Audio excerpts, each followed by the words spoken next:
Kerala Blasters versus Bengaluru FC രണ്ട് ടീമുകൾക്കും വളരെ ഇമ്പോർട്ടൻ്റ് ആയിട്ടുള്ള ഒരു മത്സരം തന്നെയാണ് ഇത്.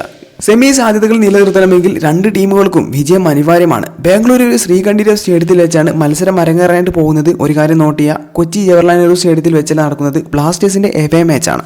വിശദമായ വീഡിയോയിലേക്ക് പോകുന്നതിന് മുമ്പ് തന്നെ നമ്മുടെ ചാനൽ 100K എന്ന ഫാമിലിയിലേക്ക് എത്താൻ വേണ്ടി കുറച്ച് സബ്സ്ക്രൈബേഴ്സ് മാത്രമേ ഉള്ളൂ. എല്ലാവരും ഒന്ന് സബ്സ്ക്രൈബ് ബട്ടൺ ഒന്ന് ക്ലിക്ക് ചെയ്യാണ്ട് മറക്കരുത്. മാർച്ച് 2 അതായത് വരുന്ന ശനിയാഴ്ചയാണ് ബ്ലാസ്റ്റേഴ്സിന്റെ ഈ ഒരു മത്സരം നടക്കാനായിട്ട് പോകുന്നത്.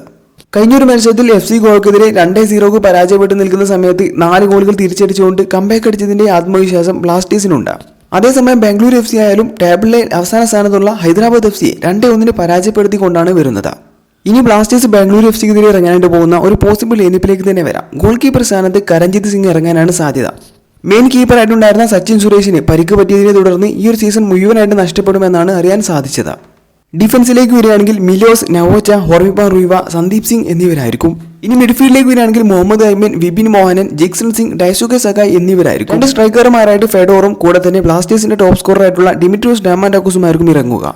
നിലയിൽ 29 പോയിന്റുമായിട്ട് 5ാം സ്ഥാനത്താണ് കേരള ബ്ലാസ്റ്റേഴ്സ് ഉള്ളത്. ഇനി ഒരു മത്സരത്തിൽ കൂടി വിജയിക്കാൻ സാധിക്കുകയാണെങ്കിൽ 32 പോയിന്റുമായിട്ട് 3ാം സ്ഥാനത്തേക്ക് ഉയരാൻ സാധിക്കും. അപ്പോൾ മത്സരത്തിന്റെ സ്കോറും കാര്യങ്ങളൊക്കെ തീർച്ചയായും കമന്റ് ബോക്സിൽ പ്രെഡിക്റ്റ് ചെയ്യാണ്ട് മറക്കരുത്. തുടക്കത്തിൽ പറഞ്ഞ പോലെ തന്നെ ചാനൽ സബ്സ്ക്രൈബ് ചെയ്യാത്ത വീഡിയോസ് കാണുന്നുണ്ടെങ്കിൽ എല്ലാവരും സബ്സ്ക്രൈബ് ചെയ്ത് സപ്പോർട്ട് ചെയ്യാൻ ശ്രമിക്കുക. മറ്റൊരു വീണ്ടും കാണാം. Bye bye.